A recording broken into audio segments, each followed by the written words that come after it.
মোহনপুর রাজ্যের প্রজারা তাদের রাজ্যে খুব খুশি ছিল, কারণ তাদের রাজা ছিল খুব ভালো মানুষ। রাজা তার রাজ্যের সব গরিব মানুষদের সব ধরনের সহযোগিতা করত। কিন্তু এর মাঝেই রাজ্যে কিছু ভয়ানক সমস্যা দেখা দিল। গ্রামের পাশের নদীতে যেই যেত সে আর ফিরে আসতো না। কেউ পানিতে নামলে অদৃশ্য শক্তির মতো পা ধরে টেনে পানির ভিতরে নিয়ে যায়।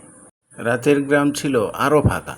কেউ ভয়ে রাতে বাইরে বের হতো না, কারণ চারিদিকে শুধু ভয়ানক আওয়াজ শোনা যেত। সব মিলিয়ে পুরো রাজ্যবাসী অতিষ্ঠ। রাজার ঘরে ছিল এক ছদ্মবেশী রাক্ষসী। কেউ তা জানত না। সে দিনের বেলায় রাজকন্যার রূপ নিয়ে চলাফেরা করত। একদিন রাতে গ্রামের একজন রাত করে বাড়ি ফিরছিল। সে মনে মনে অনেক ভয় পাচ্ছিল। এত রাত হয়ে গেছে, বাড়ি তো ফিরতেই হবে। এই জঙ্গলের ভিতর দিয়েই যেতে হবে। কেমনে যাব? আর কোনো রাস্তা তো নেই। শুনেছি না কি গ্রামে ভূতে হানা দিয়েছে। হে ওপরওয়ালা, আমায় তুমি রক্ষা করো। হি হি হি, হাতে মাছ নিয়ে ফিরছিস? বহুদিন ধরে মাছ খায় না। আজ তোর মাছ খাবো, তারপর তোকেও খাবো। ওরে বাবারে, মরে গেলাম রে। চ্যানেলটি সাবস্ক্রাইব, ভিডিওতে লাইক কমেন্ট করে আমাদের সাথেই থাকুন। বুঝেছো দাদা, এই রাজ্যে আর থাকা যাবে না। আজকাল রাজ্যে চলাচল খুব কঠিন হয়ে পড়েছে। যেদিকেই যাই সেদিকেই বিপদ।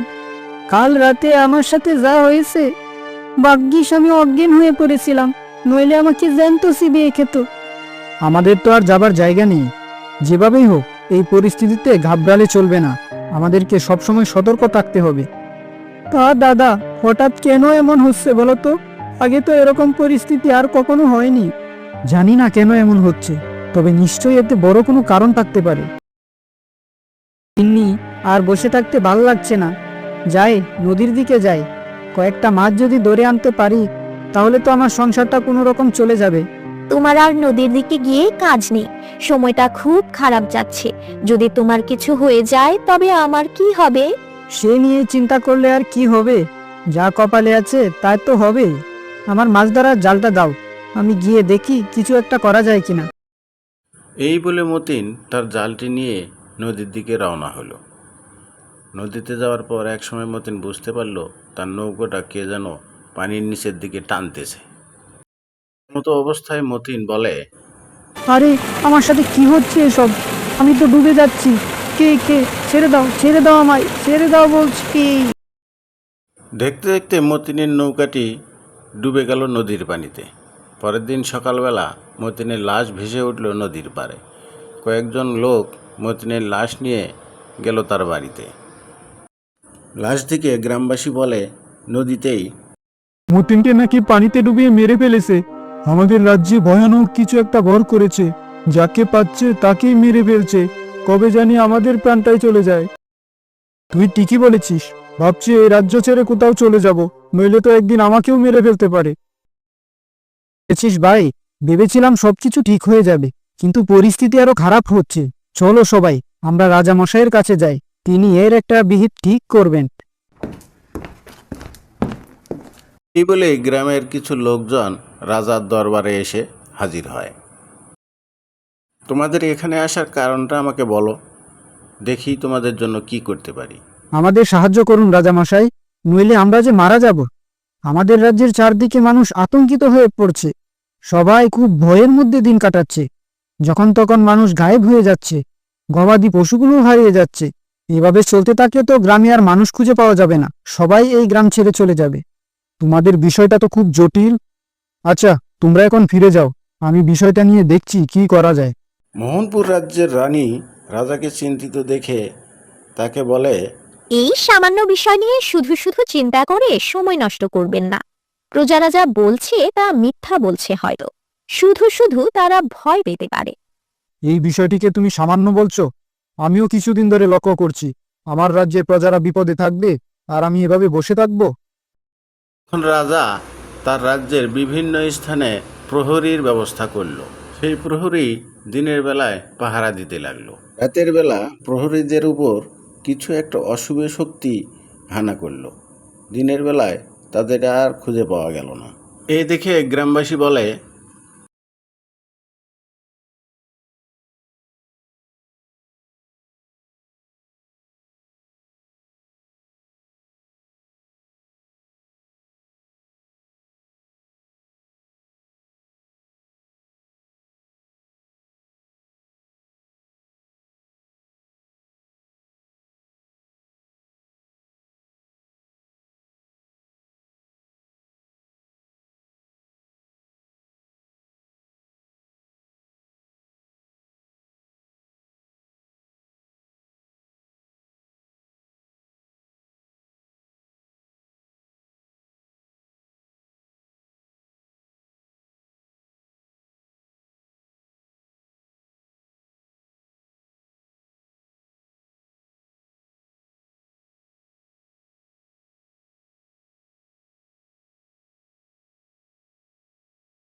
এরপর গ্রামবাসী সাধু বাবার কাছ থেকে মন্ত্রপুত জল নিয়ে গ্রামে আসে।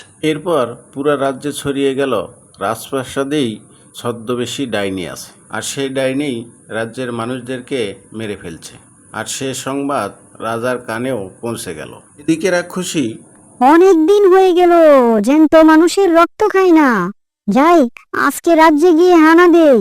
এই বলে রাক্ষসী রাতের বেলা বের হয়ে পড়ল, কিন্তু কোনো মানুষের দেখা সে পেল না। রাক্ষসী রেগে বলে, কেউ কি ভয়ে বের হয় না নাকি? কেউ না বের হলে আমি রক্ত খাবো কিভাবে? যাই নদীর দিকে যাই, সেখানে কোনো মানুষ নিশ্চয়ই থাকবে। এই তো একটা নৌকা দেখা যাচ্ছে, মনে হচ্ছে কেউ মাছ ধরছে। ওর ঘাড় মুটকি আসবো এখনই। এ কি, নৌকায় তো কেউ নেই, রাক্ষসীকে ধোঁকা দেওয়া, বের করছি আমি।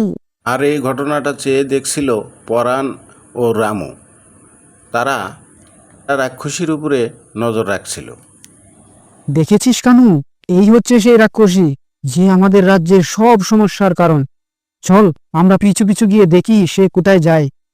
তারা সবসময় ডাইনির দিকে নজর রাখছিল, দেখে সে রাজপ্রাসাদের দিকে চলে যায়। একসময় রাজপ্রাসাদের ভিতরে চলে যায়। একদিন সকালে তারা রাজামশাইয়ের কাছে যায়। রাজামশাই, আমরা সেই ডাইনির দেখা পেয়েছি যে আপনার রাজমহলেই আছে। কাল রাতে সেই ডাইনিকে আমরা রাজপ্রাসাদে ঢুকতে দেখেছি। কি বলছো এসব? তা কি করে হয়? তা তোমরা নিশ্চিত তো? হ্যাঁ, আমরা নিশ্চিত। এই নিন জাদু জল, আপনি আপনার পরিবারের সবাইকে একটু করে ছিটিয়ে দেবেন, পরেই বুঝতে পারবেন কে আসল মানুষ আর কে ডাইনি। তা তখন চুপি চুপি সেই মন্ত্রপুত জল তার রানী ও মেয়ের শরীরে ছিটিয়ে দিল। তখনই সেই ডাইনির আসল রূপ আসলো।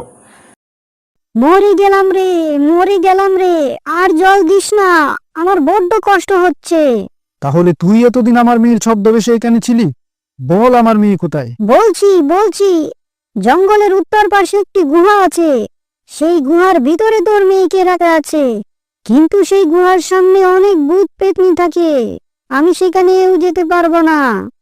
যদি কোনো সাহসী লোক গুহার ভিতরে যেতে পারে, তবেই রাজকুমারীকে ফিরিয়ে আনা সম্ভব। আমায় এখন ছেড়ে দাও। তুই মানুষের জীবন কেড়ে নিয়েছিস, তোর কোনো ক্ষমা নেই। এই নে তোর উপযুক্ত পুরস্কার।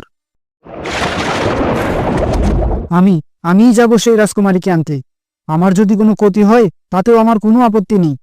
তুমি নিরাপদে ফিরে এসো, এটাই আমি চাই। সেদিন রাতেই পরাণ মন্ত্রপুত জল নিয়ে সেই গুহার দিকে এগোতে থাকে রাজকুমারীকে উদ্ধার করতে। বুদ্ধিমান পরাণ সেই মন্ত্রপুত জল মাটিতে একটু একটু করে ছুটতে থাকে এবং সেই মাটিতে আগুন ধরতে থাকে। এটা দেখে রাক্ষসীর দল দিক বিদিক ছুটতে থাকে। ভিতরে গিয়ে দেখি তো। ভিতরে যাবার পর ঘুমন্ত অবস্থায় সে রাজকুমারীকে দেখতে পায়। রাজকুমারীকে একটু পানি ছিটিয়ে দেয়। সে পানিতে রাজকুমারীর ঘুম ভাঙে। রাজকুমারী তাকে বলে, তুমি আমায় রাক্ষসদের হাত থেকে মুক্ত করেছ, আমি তোমার কাছে চিরকৃতজ্ঞ থাকব। তোমার মতো সাহসী পুরুষ ঘরে ঘরে হোক। এরপর থেকে রাজ্যে আর কোনো বিপদ রইল না। সবাই সুখে শান্তিতে বসবাস করতে লাগলো। রাজাও খুশি, প্রজাও খুশি।